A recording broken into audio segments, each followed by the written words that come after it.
आज का हमारा टॉपिक परसेंटेज। आज हम परसेंटेज के ऊपर बेस्ड कुछ क्वेश्चंस डिस्कस करेंगे। उससे पहले यार परसेंटेज इंक्रीज या डिक्रीज का क्या इम्पैक्ट पड़ता है ये देखते हैं। ठीक है, जैसे अगर आपको कोई कहे कि सर्टेन नंबर और certain thing is increase bye 10%, उसका मीनिंग क्या होता है अगर उसको हम फ्रैक्शन में कन्वर्ट करके देखें। 10% इंक्रीज मीन्स यार कोई भी चीज मान लो अगर इनिशियल वैल्यू उसकी 100 है और वो 10% से इंक्रीज हो रही है, फाइनल वैल्यू कितनी हो जाएगी? 10% इंक्रीज मतलब 100 में 10 ऐड कर दो यार, कितना हो जाएगा? सिंपल 110। लेकिन ये परसेंट में है बेटा, और परसेंट का मीनिंग क्या होता है? It is 110 by 100। तो ये चीज क्या हो जाएगी? 1.1 टाइम्स। ठीक है, if anything is increased by 10%, that means it will become 1.1 times। Simple. और अगर कोई चीज 60% से इंक्रीज होती है तो क्या हो जाएगा? 60%। अगर मैं फ्रैक्शन में देखूं यार तो 60% क्या होता है? मैं इसको ऐसे भी तो बोल सकता हूं, 60% मतलब 0.6। 0.6 से अगर कोई चीज इंक्रीज हो जाएगी, पहले 1 है तो अब कितनी हो जाएगी? ये 1.6 टाइम्स। क्लियर? ऐसे लिख सकते हो। And if anything is increase bye 120% तो क्या हो जाएगी यार? 120% से इंक्रीज हो गई है, यानी कि 1.2 से इंक्रीज हुई है।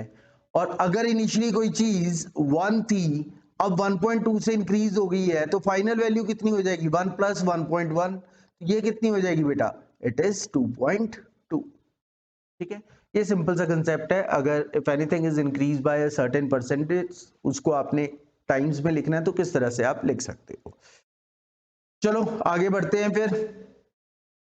और इसी तरह से अगर डिक्रीज की बात करें, if anything is decrease by certain percent, तो आप क्या करोगे? 100 से माइनस कर दोगे यार। 10% से अगर कोई चीज डिक्रीज हुई है, मान लो इनिशियल वैल्यू 100 थी और फाइनल वैल्यू 10% से डिक्रीज हुई है, दैट मीन्स कितनी हो गई है? वो 90% हो गई है। 90% हो गई है तो कितना हो गया है यार? मतलब पहले मान लेते हैं 100% थी, अब है ये 90%। और 90% को आप कैसे लिखते हो यार? इसको आप लिखोगे 0.9। तो if anything is decrease by 10% then it will become 0.9 times. ठीक है जी, सिंपल सी बात है। और इसको दूसरी वे में भी कर सकते हैं। हम ऐसे भी बोल सकते थे कि मान लो इनिशियल थिंग 1 थी, 10% से डिक्रीज हुई है। 10% इज नथिंग बट 0.1। 10% को फ्रैक्शन में कर लो यार, कितना होगा ये? हाँ जी, 0.1 होगा ना। तो पहले अगर 1 थी, 0.1 से कम हो गई है तो कितनी रह गई है? 1 माइनस 0.1, 0.9 टाइम्स। ऐसे भी बोल सकते। अब 40% से डिक्रीज होना मतलब 0.4 से डिक्रीज होना, तो कितनी बच जाएगी? 1 में से अगर 0.4 माइनस कर दोगे आप तो कितना बचेगा यार? वो बचेगा 0.6 times. Likewise if anything is decrease bye 70%, यानी कि 0.7 से कम हो गई है। 0.7 से कम हो गई है तो कितनी रह गई है? 1 माइनस 0.7, 0.3। इस तरह से आप इंक्रीज या डिक्रीज को रीड कर सकते हो। चलो अब यार हम क्वेश्चंस ट्राई करते हैं। हम ट्राई करेंगे, जो भी क्वेश्चंस करेंगे विदाउट एनी फॉर्मूलाज करने की कोशिश करेंगे, कंसेप्ट वाइज इसको सॉल्व करने की कोशिश करेंगे। ठीक है जी, तो देखते हैं पहला question. A salary of an employ is increased by 25%.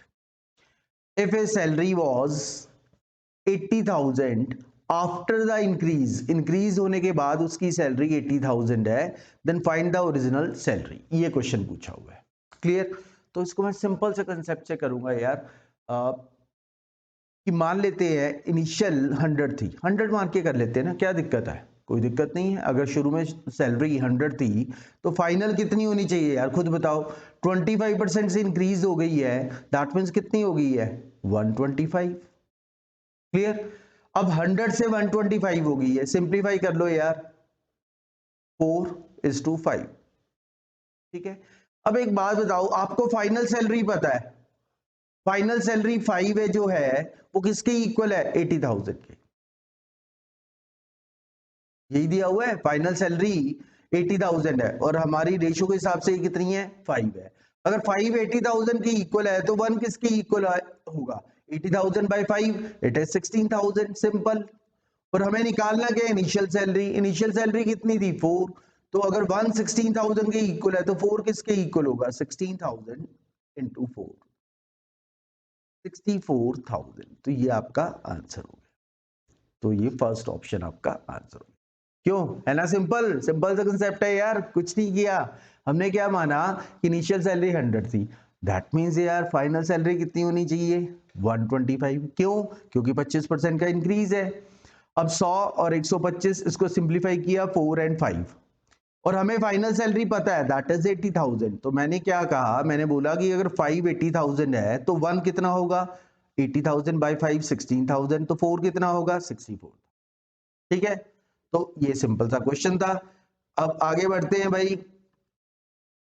To numbers are respectively 20% and 50% more than a third number, find the first number.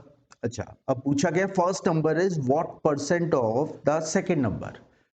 चलो देखते हैं। अब यार हमारे पास 3 नंबर है, फर्स्ट, सेकंड और थर्ड। हमें क्या दिया हुआ है? Two numbers are respectively 20% and 50% more than a third number. तो यार अगर मैं थर्ड नंबर 100 लेता हूं तो what should be the first number? First number कितना ज्यादा है? 20%। 100 का 20% 20 ही होता है, यानी कि वो कितना होगा? 100 plus 20 120। What should be the second number? Second number कितना ज्यादा है? 50%। तो 100 का 50% इज 50, तो कितना होना चाहिए? 100 प्लस 50 150। तो सेकंड नंबर 150 होना चाहिए।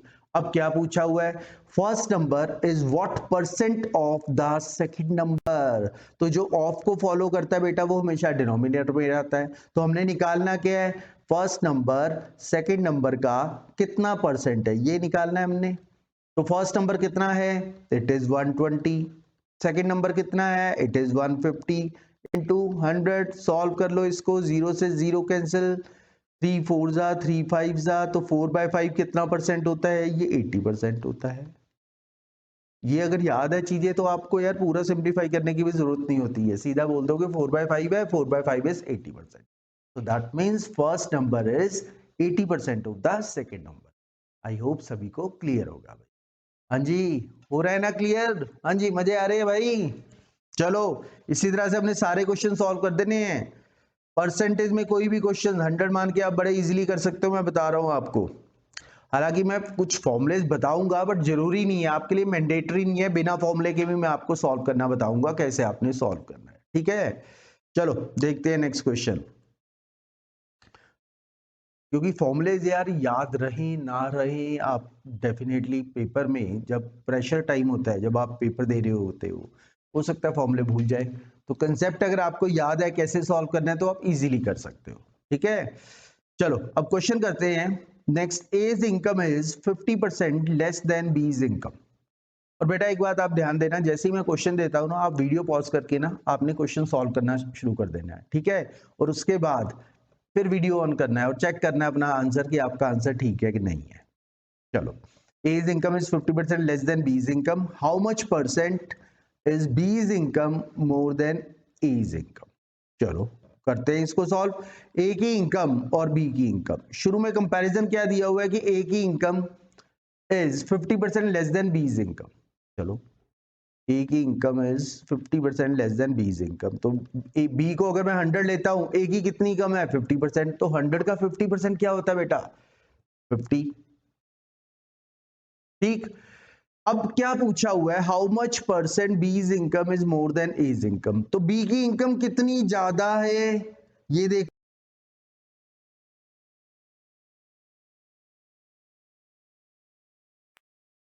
150 इंटू 100। क्या है डिफरेंस? देख लिया, बी की इनकम कितनी ज्यादा है? 50। बट अब कंपैरिजन किससे हो रहा है? ए की इनकम के साथ। तो डिनोमिनेटर में क्या आएगा? ए की इनकम। तो आंसर इस क्वेश्चन का क्या हो जाएगा? It will be 100%। तो answer of this question is 100। ठीक है, एक बार रिवाइज कर रहा हूं। हमें दिया था ए की इनकम बी की इनकम से 50% ज्यादा है, सॉरी लेस है। A's income is 50% less than B's income. ठीक है, तो मैंने क्या किया? बी की इनकम को अज्यूम कर लिया। बी की इनकम को अज्यूम किया मैंने 100, तो ए की इनकम कितनी होगी? 50। ठीक है, अब पूछा गया है कि बी की इनकम ए की इनकम से कितनी ज्यादा है। ठीक है, तो क्या किया हमने? मैंने ये देखा बी की इनकम कितनी ज्यादा है, 50 ज्यादा है। कंपैरिजन किससे हो रहा है, ए के साथ, तो डिवाइड में लिख दिया ए की income into 100, answer. I hope सभी को क्लियर होगा भाई। बड़े नेक्स्ट क्वेश्चन पे। चलो next question, if length of the rectangle is increase bye 20%, length is increase bye 20%। अब क्वेश्चन पूछा है by what percent breadth should be decrease such that the area would remains same. अब पूछा क्या है कि एरिया सेम रहेगा तो ब्रेड्थ में क्या इंपैक्ट होना चाहिए, ब्रेड्थ में कितना डिक्रीज होना चाहिए। क्लियर, ये है क्वेश्चन। सॉल्व करें, कोई फॉर्मूला नहीं, बिना फॉर्मूले के। देखो मैं मान लेता हूं कि भाई इनिशियल 100 मान लेते हैं, लेंथ इंक्रीज हो गई, कितनी हो गई है, कितनी हो गई है, 20% से इंक्रीज हुई है 120। बट ब्रेड्थ हमने चेंज नहीं करनी है, ब्रेड्थ हमने चेंज नहीं करनी है, तो डेफिनेटली ब्रेड्थ को हमें डाउन करना पड़ेगा। ठीक है, कितने से डाउन करना पड़ेगा, क्योंकि एरिया सेम है, तो भाई 100 से 120 है, कितना कम करना पड़ेगा, 20 कम करना पड़ेगा। लेकिन कंपैरिजन अब किससे होगा, न्यू वाले के साथ। न्यू कितना है 120, तो आंसर कितना आ जाएगा 20/120 इंटू 100। तो बस इसको सॉल्व कर लो, ये कितना हुआ 1/6, 1/6 हुआ ना, 1/6 कितना होता है 16.66%। ठीक है, 100 अगर मैं मान के चलता हूं 20% से इंक्रीज हो गया 120। अब हमें दूसरी चीज कम करनी है, बेसिकली देखा जाए तो हमने भी 120 से 100 दोबारा रखना है, तो कितना कम करना पड़ेगा, 20 से कम करना पड़ेगा। न्यू वैल्यू कितनी थी, अब कंपैरिजन हो रहा है 120 के साथ, तो ये कितना हो जाएगा 16.66%। ठीक है, चलो कोई हमने length is equal to x, breadth is equal to y नहीं माना, सिंपल इस कंसेप्ट से कर दिया, आंसर हमारा आ गया 16.66%। नेक्स्ट क्वेश्चन देख रहे हैं जी, if 20% reduction of the price in petrol enables a man to purchase 4 liter more for rupees 240, एक पर्सन 240 रुपए टोटल खर्चा कर रहा है। ठीक है, अगर पेट्रोल का प्राइस 20% कम हो जाता है, इन दैट केस वो 4 लीटर ज्यादा खर्च सकता है। Find the original price of the petrol. अब इसको यार मैं कंसेप्ट से भी बताता हूं आपको और शॉर्टकट भी बताता हूं। चलो देखते हैं कंसेप्ट से पहले। चलो जी, रिडक्शन कितना हुआ है प्राइस में, ये देखें अगर हम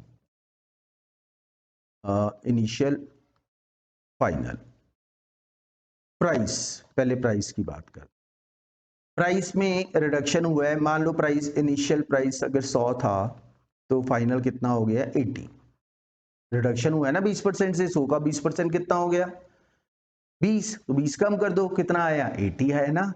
अब यार रेशो देख लो, ये PI 5:4 प्राइस की। अब हम फाइनल एक्सपेंडिचर अपना चेंज नहीं कर रहे हैं, वो हम 240 रख रहे हैं। इसका मतलब क्या हुआ बेटा, इसका मतलब ये हुआ जो क्वांटिटी होगी उसकी रेशो क्या हो जाएगी, प्राइस का इनवर्स हो जाएगी। वो क्या हो जाएगी 4:5, कि पहले अगर क्वांटिटी 4 रखती थी अब 5 लग रही है। क्लियर, अब इसके बेस पे अगर मैं देखूं यहां डिफरेंस कितना है हमारी दोनों क्वांटिटीज में, यहां पर हमारी दोनों क्वांटिटीज में डिफरेंस कितना है बेटा, डिफरेंस यहां पर 1 का है। कि पहले अगर 4 लीटर मान लो कंज्यूम कर रहे थे, अब 5 लीटर कर रहे एक, जबकि क्वेश्चन में क्या दिया हुआ है, डिफरेंस कितना है 4 का। डिफरेंस अगर आपने 4 का बनाना है, ये हमारे पास 1 का है, तो आप क्या करोगे 4 से मल्टीप्लाई कर दोगे, तो क्वांटिटी आपकी क्या हो जाएगी, देखो इसको 4 से मल्टीप्लाई कर दिया और इसको भी 4 से मल्टीप्लाई कर दिया। क्यों किया, क्योंकि डिफरेंस हमारा 4 का है और ये डिफरेंस हमें क्या दे रहा है 1 का। तो यहां से हमें क्वांटिटी पता लग गई, इनिशियल क्वांटिटी कितनी थी 16, फाइनल क्वांटिटी कितनी थी 20। क्लियर, क्वांटिटी यहां से पता लग गई, देख लो डिफरेंस 4 का है, 4 का आ रहा है ना। पहले 16 लीटर परचेज कर रहा था, अब कितना कर रहा है 20, तो 4 का आ रहा है। अब यार फाइनल क्वांटिटी आपको पता लग गई है कि इनिशियल क्वांटिटी थी, इनिशियल क्वांटिटी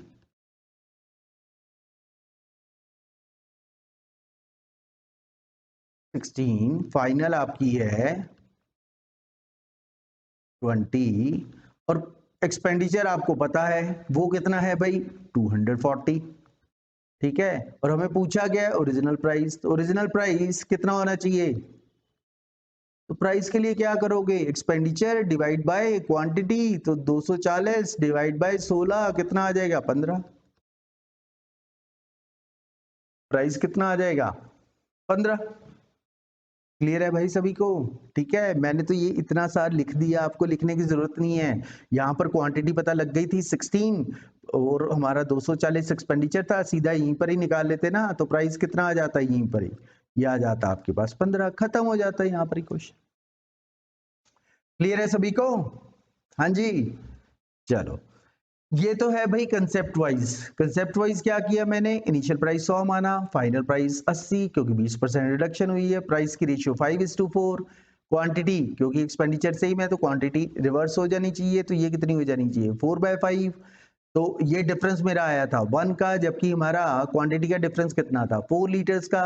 तो मैंने 4 का डिफरेंस बनाने के लिए ये 4 और 5 को 4 से मल्टीप्लाई कर दिया, तो एक आ गया 16 और एक आ गया 20। तो यहाँ से इनिशियल प्राइस भी पता लग गया 240/16 15, और फाइनल प्राइस अगर पूछा होता वो भी निकाल देते, 240/20 कितना हो जाता है ये 12, ये भी निकाल सकते। आई होप सभी को क्लियर होगा, ठीक है जी, डन है। अब यार मैं इसको शॉर्टकट इसका बता देता हूं, वो कैसे करना है वो भी देख लो। एक बात बताओ यार, शॉर्टकट कैसे करना है, हमने 20% रिडक्शन जो प्राइस में हुआ है उसकी वजह से 4 लीटर वो ज्यादा परचेज कर पा रहा है, वो 4 लीटर ज्यादा परचेज कर पा रहा है, और एक्सपेंड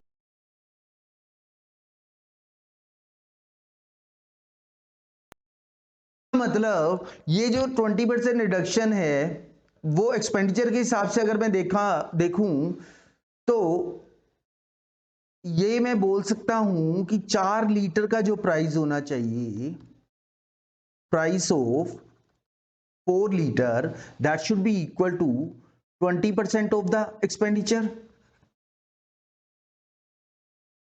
यही होना चाहिए ना इसका मतलब, भाई 4 लीटर ज्यादा क्यों परचेज कर पा रहा है वो, क्योंकि वो 20% प्राइस रिड्यूस हुआ है। तो मैं ये कहूं कि अगर मैं 20% एक्सपेंडिचर भी रिड्यूस कर देता तो क्या वो 4 लीटर परचेज कर पाता, नहीं कर पाता, ठीक है। तो मैंने क्या किया, एक्सपेंडिचर 20% रिड्यूस कर दिया, 20% एक्सपेंडिचर कितना हुआ, 20% ऑफ 240 कितना होगा बेटा, 20/100 इंटू 240 कर लो, ये कितना हुआ 48। तो मैं ये सीधा रिलेट कर सकता हूं कि प्राइस ऑफ 4 लीटर का प्राइस जो है वो किसके इक्वल है, 48 रुपीज की। इसका मतलब 1 लीटर का प्राइस कितना होगा 48/4, 12। सीधा सीधा हमारे पास आ गया कि 12 जो है वो 1 लीटर का प्राइस है, लेकिन ये कौन सा प्राइस है, ये न्यू वाला प्राइस है। ये कौन सा प्राइस है, न्यू प्राइस है। हमें क्या निकालना है, ओरिजिनल प्राइस, हमें क्या निकालना है, ओरिजिनल प्राइस। और हमें ये पता है कि जो न्यू प्राइस है वो क्या है, आफ्टर रिडक्शन ऑफ 20%, यानी कि ये 80% ऑफ इनिशियल प्राइस है। तो मैं यहां से 12 को इक्वेट कर सकता हूं 80%, तो इसका मतलब प्राइस कितना होना चाहिए, initial price should be 12 into 100/80। तो भाई इसको सॉल्व करोगे ये आ जाएगा 15। तो डायरेक्टली यहां पर हमें कोई क्वांटिटी निकालने की जरूरत नहीं पड़ी, इससे हम कर सकते हैं, ठीक है। बट ध्यान देना, ये जो हमने 4 लीटर इक्वेट किया है और रिड्यूस किया है 20% ऑफ एक्सपेंडिचर, ये बेसिकली न्यू प्राइस आता है और आपने ओरिजिनल निकालना है, इस बात का ध्यान देना, ठीक है जी। तो मैंने ये सेकंड मेथड से भी आपको बता दिया। अब बेटा बढ़ते हैं हम आगे वाले क्वेश्चन, सक्सेसिव परसेंटेज चेंज, ठीक है। एक फॉर्मूला बता रहा हूं क्योंकि कई लोग कहते हैं सर आपने फॉर्मूला बताया नहीं, हालांकि मैं क्वेश्चन बिना फॉर्मूले के भी आपको सॉल्व करवाऊंगा, आपको जरूरत नहीं पड़ती है फॉर्मूले की। If anything is successive percentage change का मतलब क्या होता है, if anything is increase change bye x% and y% successively, किसी चीज को अगर हम x% से पहले फिर y% से चेंज करें तो ओवरऑल परसेंटेज चेंज क्या होता है हमारा, x + y + xy/100%।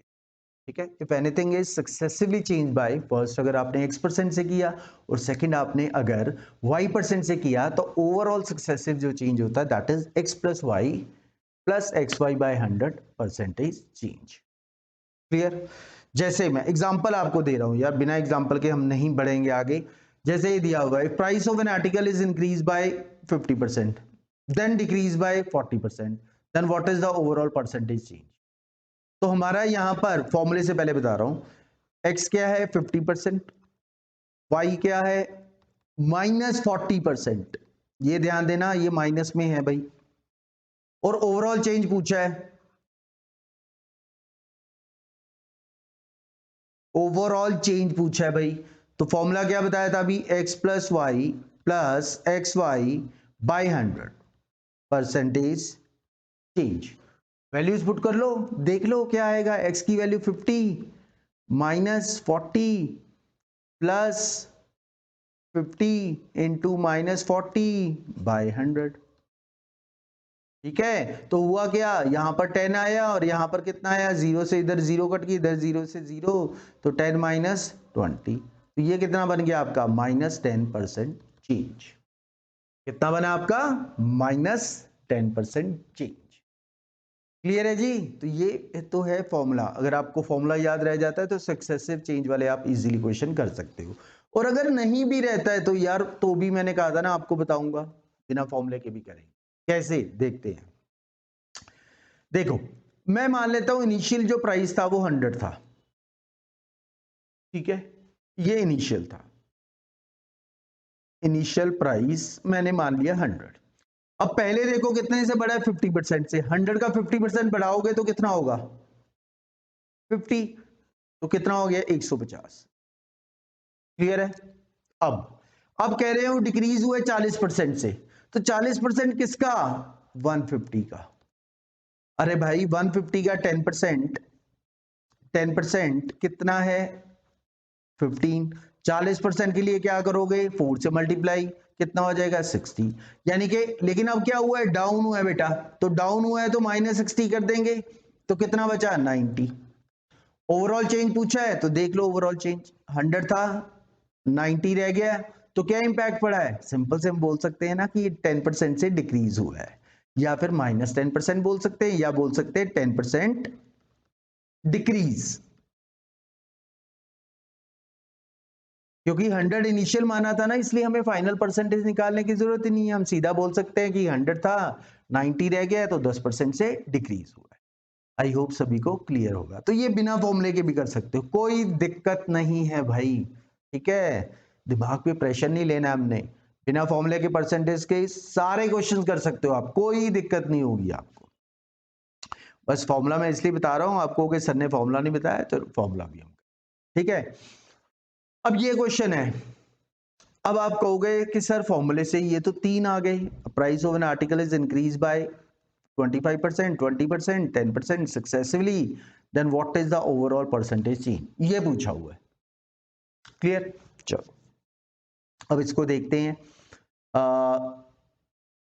फॉर्मूले के साथ, बिना फॉर्मूले के साथ पहले कर लेते हैं।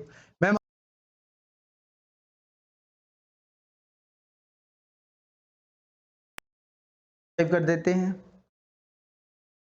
125 हो गया, फिर इंक्रीज हुआ है 20%, 20% किसका 125 का, 20% कितना होता है बेटा जल्दी से बताओ फ्रैक्शन में, 20% सर 1/5, तो बेटा 1/5 125 का अगर बढ़ाओगे तो कितना हो जाएगा, ये सॉरी 1/5, हाँ 125 का बढ़ाओगे तो कितना हो जाएगा 25, तो 25 से बढ़ा दो, कितना हो गया 150। अब कितना बढ़ा है 10%, 10% कितना होता है 1/10, तो 1/10 अगर 150 का बढ़ाओगे तो कितना हो जाएगा 15, तो कितना चेंज हो गया 165। अब खुद देखो, जो चीज पहले 100 थी अब कितनी हो गई है 165, तो इंक्रीज कितना हुआ है, हम सीधा बोल सकते हैं ना इंक्रीज सर 65% हुआ है। क्यों, है ना इजी, कोई दिक्कत ही नहीं आई। 100 माना, पहले 25 से बढ़ा 125 हो गया, फिर 20% से बड़ा, 20% कितना होता है, 1/5, 1/5, 1/5 की 125 का 25 आ गया, वो ऐड कर दिया। अब कितना हो गया, 150। नाउ इंक्रीज बाय 10%, तो 10% बढ़ा दो 150 का, कितना हुआ 15, बढ़ गया तो 165 हो गया, तो इंक्रीज कितना हुआ 65% चेंज। क्लियर। अब आप कहोगे सर सक्सेसिव से बताओ, तो वो भी बता देता हूं, लेकिन सक्सेसिव में यहां पर 2 स्टेप्स में करना पड़ेगा, यहां पर 2 स्टेप्स में करना पड़ेगा। कि पहले आपने मान लो 25 और 20 का कर दिया, 25 और 20 का करेंगे तो क्या करेंगे, 25 प्लस 20 प्लस 25 इंटू 20 बाई 100, ये कितना आ गया 50। तो ये जो 50 आएगा ना, उसको आप 10 के साथ करोगे, तो 50 और 10 का दोबारा करोगे, तो इनका कितना हुआ 50 प्लस 10। भाई एक बार हमने ऐड करना है और एक बार क्या करना है, मल्टीप्लाई कर देना है, 50 इंटू 10 बाई 100, तो ये कर दिया तो कितना आ गया 65%। तो ये मैंने आपको सक्सेसिव परसेंटेज चेंज वाले फॉर्मूले से भी, आई होप सभी को क्लियर होगा भाई। हाँ जी क्लियर है ना, चलो आगे देखते हैं। If length of rectangle is increased by 20%, breadth is increased by 30%, find the percentage change in area। ठीक है, ये करना है भाई, क्या दिक्कत है, सक्सेसिव परसेंटेज चेंज से कर लो, 2 वाले तो आप इजीली कर सकते हो ना, सक्सेसिव परसेंटेज चेंज। अब सक्सेसिव परसेंटेज चेंज को निकालना है, क्योंकि एरिया क्या होता है, length into breadth, length into breadth, जहां पर बीच में प्रोडक्ट आ जाए वहां पर सक्सेसिव परसेंटेज चेंज आप इजीली कर सकते हो। तो सक्सेसिव परसेंटेज चेंज कैसे निकालते हो यार, फॉर्मूले से मैं बता रहा हूं जल्दी से। पहले क्या करते हैं फॉर्मूले में, पहले हमने ऐड करना है 2 परसेंटेजेस को, फिर हमने दोनों परसेंटेजेस को मल्टीप्लाई कर देना है और उसको डिवाइड बाय 100 कर देना है, यही तो करना होता है, ज्यादा मुश्किल तो नहीं है कि पहले 2 परसेंटेजेस को ऐड कर दो, फिर उनको मल्टीप्लाई करके डिवाइड बाय 100 कर दो। तो ये कितना आया 50, और इधर कितना आया 0 से 0, 0 से 0, तो आंसर क्या हो गया 56%। तो चेंज इन एरिया कितना हुआ 56%। क्लियर है, या फिर 100 मान के पहले 20% से बढ़ा दो, कितना हो जाएगा 120, फिर हम 30% से बढ़ा देंगे, कितना हो जाएगा 30% ऑफ 120, 120 का 30, 10% 12, 30% 36, भाई कर लो कितना हो गया 156। तो 100 से 156 हो गया है, तो कितना चेंज हो गया 56%, तो बिना फॉर्मूले के भी। ठीक है जी, तो मैंने दोनों मेथड बता रहा हूं आपको, बट यार सक्सेसिव परसेंटेज चेंज अगर 2 वेरिएबल हो तो ज्यादा मुश्किल भी नहीं होता है, कुछ नहीं करना है, पहले 2 परसेंटेजेस को ऐड करो, फिर उनको मल्टीप्लाई कर दो, बस यही तो करना है।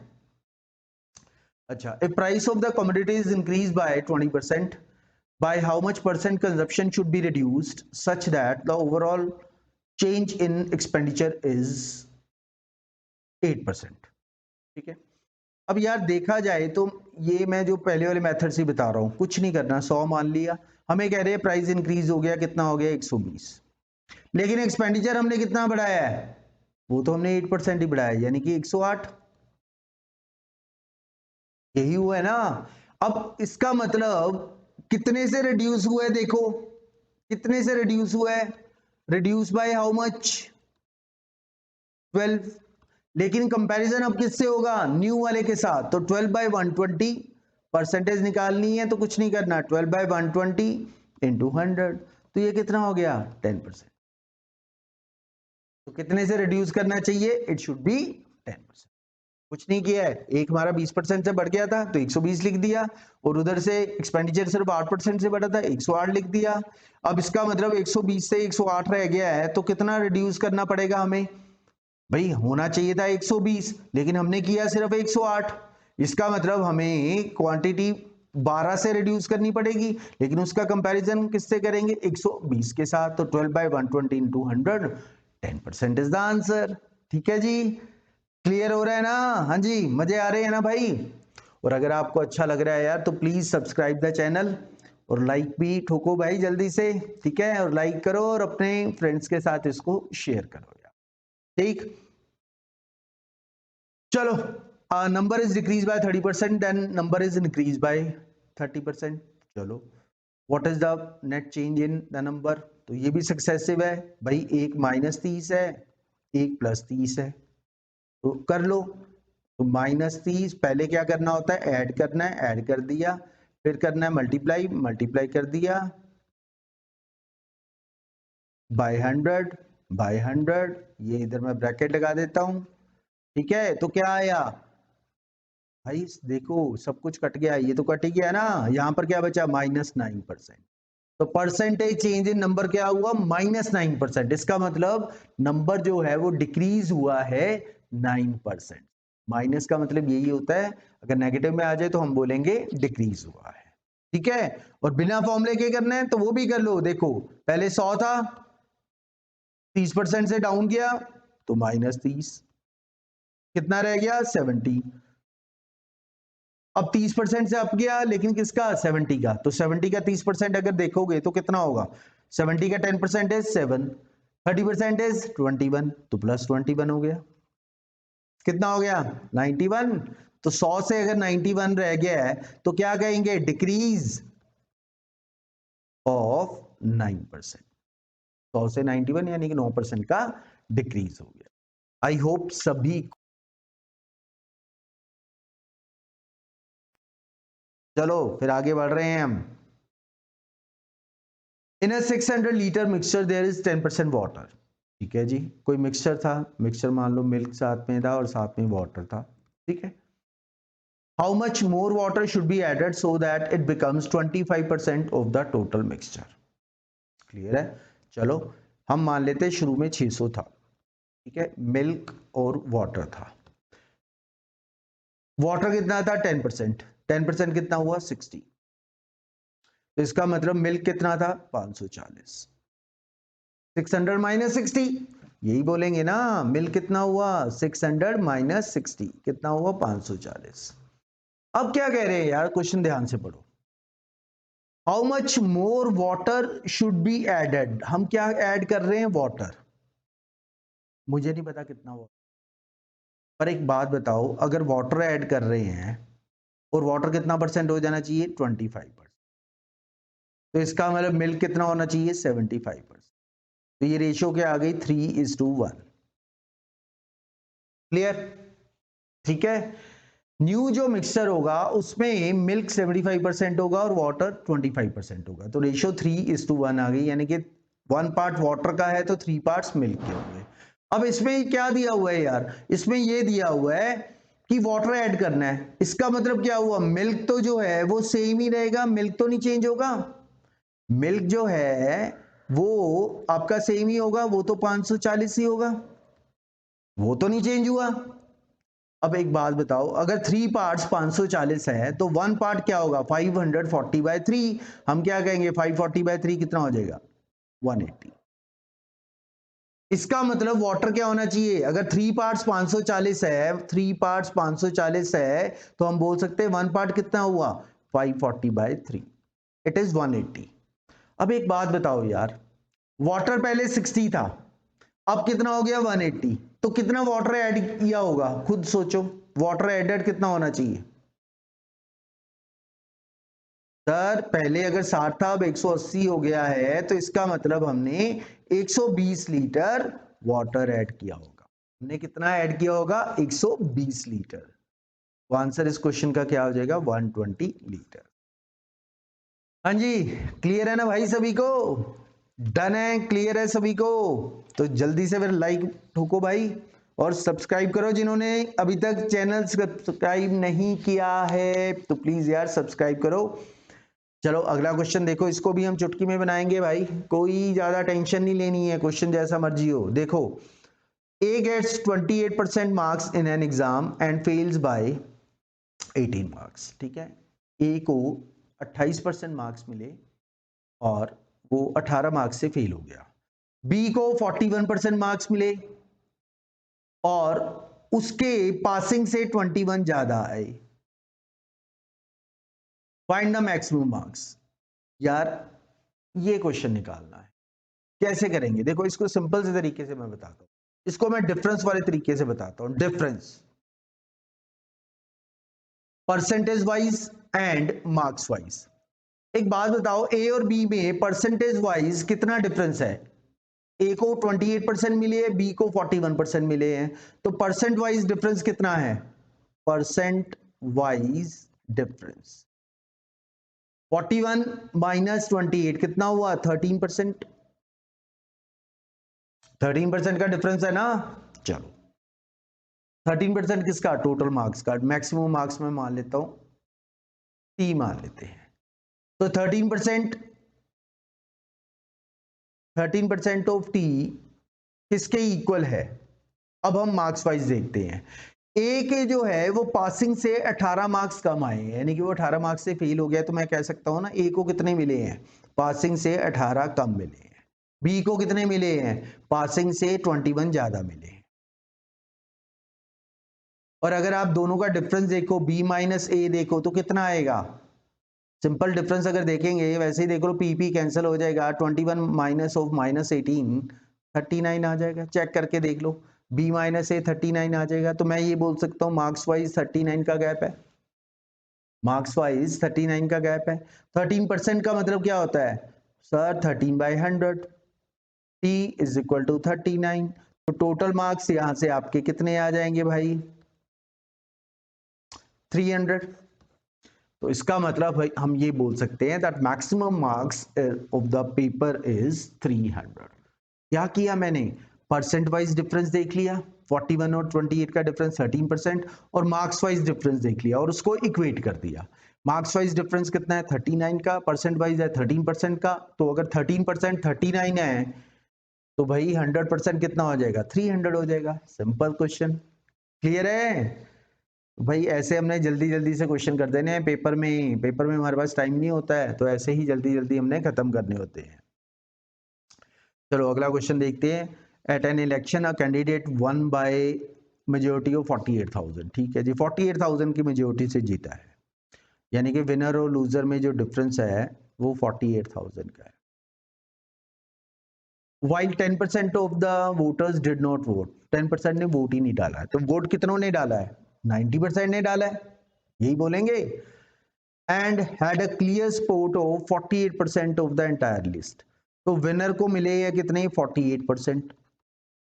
तो लूजर को कितने मिले होंगे यार, खुद बताओ भाई। टोटल वोट्स अगर 100% थे तो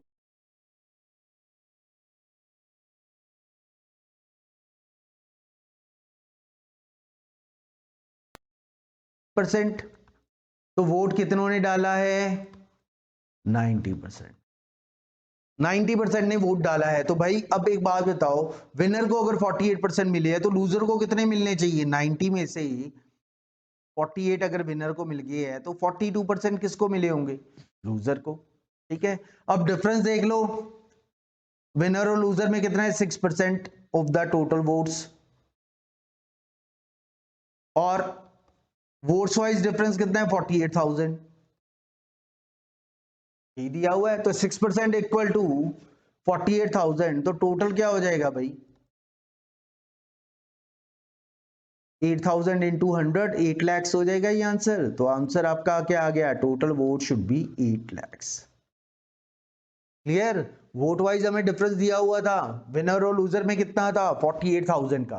ठीक है, और विनर को 48% मिले थे, और टोटल में से 10% ने तो वोट ही नहीं डाला, तो इसका मतलब 90% ने वोट डाला। 90% ने अगर वोट डाला है, विनर को 48% मिले हैं, तो लूजर को 42% मिले हैं। तो इसका मतलब 6% 48,000 हो गया, तो टोटल आपके 8 लैक्स हो। आई होप सभी को क्लियर होगा भाई। हाँ जी, हो रहा है ना clear?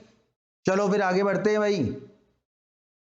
And this was the last question of the session. ठीक है जी, तो यार मैंने आज परसेंटेज के आपके क्वेश्चंस कवर करवाए हैं। ठीक है, आप लोगों ने इनको अच्छे से प्रैक्टिस करना है, क्योंकि ये वो वाले क्वेश्चन है जो एग्जामिनर्स के फेवरेट क्वेश्चन मैंने आपको दिए हैं। तो please do these questions very well. अच्छे से आपने रिवाइज करने हैं। और इससे पहले जो मैंने आपको परसेंटेज टू फ्रैक्शन बताया था, मुझे आई होप आप लोगों ने वो भी अच्छे से कर लिया होगा। ठीक है, तो आज के लिए इस वीडियो में इतना ही। Thank you very much and have a good day.